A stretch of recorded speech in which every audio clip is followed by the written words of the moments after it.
दोस्तों शुरू करने से पहले डिस्क्लेमर कि वीडियो सिर्फ और सिर्फ एजुकेशनल पर्पस के लिए है, इन्वेस्टमेंट एडवाइस नहीं है। तो वीडियो को देखकर आप सीख सकते हो और इन्फॉर्मेशन को ले सकते हो। पिछले वीडियो में दोस्तों हमने देखा कि मार्केट के अंदर एक कंफर्मेशन मिला है, रिवर्सल हुआ है या नहीं, उसको लेकर आप इस वीडियो को देख सकते हैं। साथ में ईरान और इसराइल के क्या स्टेटमेंट है वॉर को लेकर, वो भी हमने यहाँ पे डिटेल में डिस्कस किया है। तो कुछ पॉइंट्स है जो आपको जानना काफी जरूरी है, तो आप इसको जरूर से देख लेना। जैसे कि दोस्तों मैंने आपको कहा था कि पिछले वीडियो में एफआई और डीआई की एक्टिविटी देखना काफी इंपॉर्टेंट है। तो डेटा आ चुका है, उसके ऊपर डिटेल में बात करेंगे, कोविड के साथ में कंपैरिजन करेंगे कि रिकवरी कैसे आती है, एफआई किस तरह से बाइंग करती है, किस तरह से सेलिंग करती है, जो भी गिरावट के पीछे का रीजन होता है उसके खत्म होने से पहले ही मार्केट क्यों ऊपर जाता है, और क्या वाकई में अभी मार्केट ऊपर जा रहा है इस गिरावट के रीजन को खत्म होने से पहले, उसके ऊपर डिटेल में बातचीत करते हैं। बट उससे पहले कुछ डेटा मैं आपको देना चाहूंगा जिसमें दो बड़े दिग्गज इन्वेस्टर्स हैं, दोनों ने बहुत ही अपोजिटली अपने पोर्टफोलियो के अंदर काम किया है। ये इन्वेस्टर है पीटर थिल, और ये एक फेसबुक के सबसे पहले इन्वेस्टर है। जब फेसबुक में बाहर का इन्वेस्टमेंट आना शुरू हुआ था तो सबसे पहला और सबसे बड़ा इन्वेस्टमेंट इन्होंने किया था। देखिए दोस्तों, न्यूज़ ये आती है कि इन्होंने अभी क्या किया है, डंप कर दिया है एनवीडिया को, टेस्ला को, माइक्रोसॉफ्ट को, एप्पल को। इतनी बड़ी बड़ी जो कंपनीज हैं उनको डंप कर दिया है। इसका मतलब क्या है कि पोर्टफोलियो से ये कंपनीज पूरी तरह से उड़ा दी है, निकाल दी है। बात तो दोस्तों ये भी आ रही है कि इन्होंने अपना इंटायर स्टॉक पोर्टफोलियो खाली कर दिया है, पूरा पोर्टफोलियो बेच दिया है।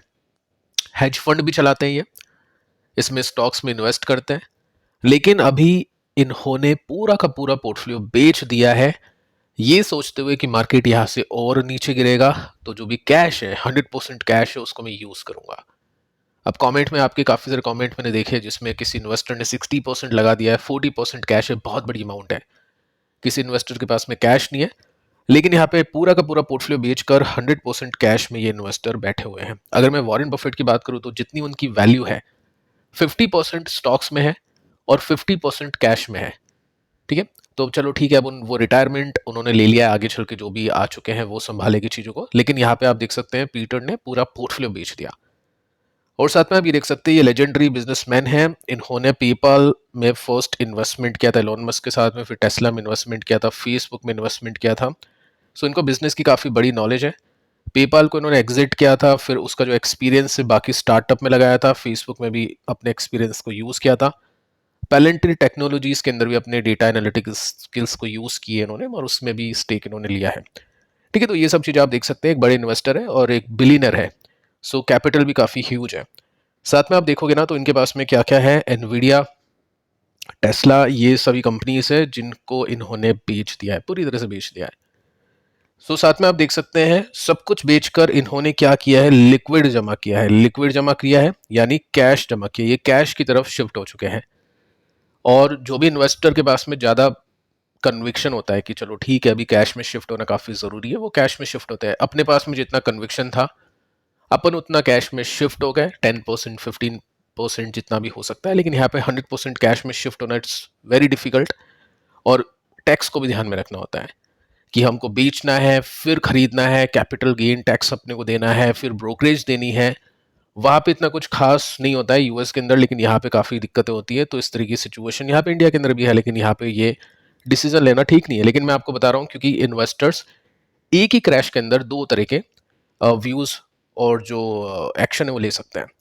यहाँ पे आप देख सकते हैं कि आपको भी बेचना चाहिए क्या, तो ऑब्वियस है, मैं आपको बता चुका हूँ इसका आंसर कि नहीं बेचते हैं, क्योंकि बहुत सारी चीज़ें होती है, हम बेच दे उसके बाद में जब मार्केट रिकवर करेगा तो अपन ले नहीं पाएंगे पूरी क्वांटिटी में। जियोपॉलिटिकल टेंशन है, फेड रिजर्व है, आज 18 तारीख है, आउटकम निकलेगा रेट कट का। आउटकम से ज़्यादा इंपॉर्टेंट है कि कैसा उनका स्टेटमेंट होता है वो देखना। इलेक्शन साइकिल है। ये जो मार्केट है ना, इसके अंदर लक ज़्यादा चाहिए स्किल्स के कंपैरिजन में। डेफिनेटली यहाँ पे लक ज़्यादा चाहिए कि अपन सही टाइम पे स्टॉक को ले ले, या मार्केट के अंदर जो भी फंड खरीदता है उसको खरीद ले रिवर्सल पर या फिर बॉटम पर। ठीक है, तो ये लक का गेम अभी के समय है, क्योंकि सिचुएशन क्लियर नहीं है, समझ में नहीं आ रहा है कि कब तक ये वॉर चलने वाली है। यहाँ पे आप देख सकते हैं कैश के अंदर है और ये इनको सूट करता है बट अपने को सूट नहीं करता है। इसके बाद में देखिए दोस्तों, यहाँ पे इन्होंने क्या किया है, एक कंपनी है एथजिला जो इथेरियम में इन्वेस्ट करती है, इथेरियम में काम करती है, उससे भी एग्जिट ले लिया है। यानी क्रिप्टो हो या स्टॉक्स हो, यहाँ से कंप्लीटली एग्जिट कर दिया। आप देख सकते हैं इस कंपनी का काम इथेरियम में इन्वेस्ट करना है और भी काफ़ी सारे इथेरियम या क्रिप्टो के प्रोजेक्ट्स को संभालना है। ठीक है, तो एक तरफ इन्होंने लिया एग्जिट, और एक इन्वेस्टर है जिनकी फोटो आप देख सकते हैं यहाँ पे, और इनका नाम आप पढ़ सकते हैं, लियो। ठीक है, ये इनका नाम है। अब ये भी बिलियनर है। इन्होंने क्या किया था, टेस्ला में इन्वेस्ट किया था अर्ली स्टेज में, और उसके बाद में काफ़ी अच्छे रिटर्न्स इन्होंने कमाए। अब इन्होंने क्या किया, इन्होंने दोस्तों डबल कर लिया अपना स्टेक एनवीडिया में इस नर्वस मार्केट के अंदर। अब देखो, दो तरह के इन्वेस्टर है, बड़े इन्वेस्टर्स है, लेकिन दोनों ने अपने अपने एक्शंस लिए, वो भी काफ़ी अपोजिट। एक ने मार्केट से एनवीडिया और जो बड़ी बड़ी कंपनीज है उसको बेच के पूरा कैश ले लिया, और एक ने मैक्सिमम कैश इन्वेस्ट कर दिया है और एनवीडिया का स्टेक डबल कर दिया है। ठीक है, यहाँ पे आप देख सकते हैं कि 2 मिलियन के आसपास के शेयर्स अब इनके पास में हो चुके हैं।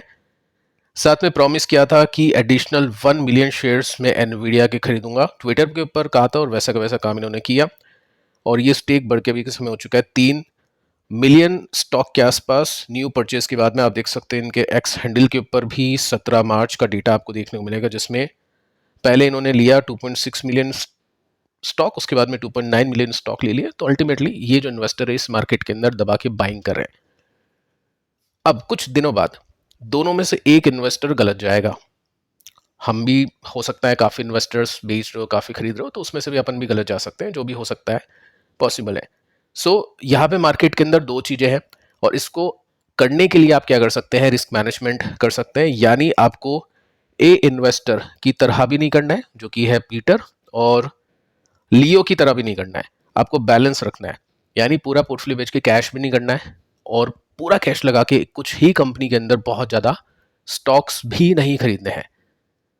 ठीक है, तो ये चीज़ आपको यहाँ पे सीखनी है, क्योंकि दोनों पॉसिबिलिटी बन सकती है, और इन्वेस्टर्स के अपने अपने व्यूज़ होते हैं। ऐसा आपको नहीं सुनना है कि इसने ये बोला उसने वो बोला, आपको डेटा देखना है, डेटा के हिसाब से आपको काम करना है। अब सेम डेटा है, पीटर को लगा कि इस डेटा को देखकर बेचना चाहिए, लियो का लगा इस डेटा को देखकर खरीदना चाहिए। सो आपको क्या लगता है, आप नीचे कमेंट कर सकते हैं। अब एक इंटरेस्टिंग डेटा हम देखते हैं, कोविड-19 जो अभी मार्केट क्रैश हुआ था उसमें कैसे रिकवरी मार्केट के अंदर मिली थी, क्योंकि क्वेश्चन ये बनता है कि मार्केट के अंदर अभी वॉर चल रही है, तो मार्केट कैसे रिकवर हो सकता है, 3 दिन से मार्केट कैसे चल सकता है। सो फर्स्ट आप देखोगे ना, तो हुआ क्या था, मार्केट के अंदर लॉकडाउन लगा था, जिसकी वजह से स्टॉक गिरे थे, क्योंकि मार्केट को ऑब्वियस है पता चल गया कि लॉकडाउन होगा तो कंपनी के पास में प्रॉफिट आएगा नहीं, तो बेचो। सो यहाँ पे आप देख सकते हैं लॉकडाउन का जो फेज है ना, वो फोर्थ वाला जो फेज है, आखिरी है, वो खत्म हुआ था मई 31, 2020 को। ठीक है, अनलॉक शुरू हुआ था 1 जून को, फर्स्ट वाला 1 जून 2020। ठीक है, ध्यान से आप डेट्स देखिए। उसके बाद में सेकंड फेज था जून 8 को, उसके बाद में फिर जुलाई में, अगस्त में, पूरे 2020 के अंदर ये फेज चलता रहा। यानी 2020 में मार्केट, एक्चुअल जो मार्केट है, स्टॉक मार्केट नहीं, जो बाहर का मार्केट है, वो रीओपन हो रहा था, अनलॉक हो रहा था। लॉकडाउन कब तक चला, मई 31, 2020 तक। उसके बाद में जून से मार्केट ओपन होना शुरू हो गया। अब देखिए यहाँ पे आप सिंपली नोट कर सकते हैं, डेटा आपको मिलेगा कि मार्केट ने किस तरह से शार्प रिकवरी दिखाई। अब इसमें आपको मैं थोड़ा सा डेटा दिखाता हूँ, और इसमें आप सिंपली देख सकते हैं कि मार्केट ने रिकवर होना शुरू कर दिया था मार्च में ही, जबकि लॉकडाउन कब खत्म हुआ, मई में हुआ। अप्रैल मई 2 महीने पहले से ही मार्केट ने रिकवरी दिखानी शुरू कर दी, जबकि ये जो टाइम था ना लॉकडाउन का था, जैसे अभी हम वॉर के अंदर है, स्टिल मार्केट ऊपर जा रहा है, तो ये सिचुएशन पहले भी देखने को मिली थी। ठीक है, अगर आप थोड़ा सा इसको डिटेल में देखोगे तो मार्केट 31% डाउन था। ठीक है, लेकिन जैसे ही लॉकडाउन खत्म हुआ, अनलॉक शुरू हुआ जून में, तो इन्वेस्टर ने सोचा होगा कि चलो अब खरीदते हैं। जैसे अभी इन्वेस्टर सोच रहे कि वॉर कंप्लीटली खत्म होगी तब खरीदते हैं, तो क्या हुआ, 31% का डिस्काउंट इन्वेस्टर्स के लिए जून में, आप देख सकते हैं डेट है, सिर्फ 8% का रह गया। इसका मतलब यह कि मार्केट पहले से प्राइस इन करता है, चीज़ों को देखता है। ठीक है, अब और इंटरेस्टिंग डेटा अपन आगे चल के देखते हैं, एफआईडीआई की एक्टिविटी। देखो आज की एक्टिविटी कुछ ऐसी है कि माल बेचा एफआईस ने, तो डेफिनेटली ये शॉर्ट कवरिंग थी। शॉर्ट कवरिंग का मतलब यह है कि इन्वेस्टर को लगता है कि यहां से मार्केट और नहीं गिरेगा, जिसको हम बोल सकते हैं बॉटम का बनना। बाइंग आने का मतलब यह है कि मार्केट अब सस्ता है, मार्केट को यहां से चलना चाहिए, जो अभी तक हो ही नहीं है। लेकिन पिछले कुछ दिनों की जो सेलिंग है वो कम हुई है, शॉर्ट कवरिंग हुई है। इट मीन्स यहाँ पे आज की जो सिचुएशन है उसको देखते हुए मार्केट सही प्राइस पे है, ऐसा इन्वेस्टर्स को लगता है। अब देखिए हम आगे चलते हैं।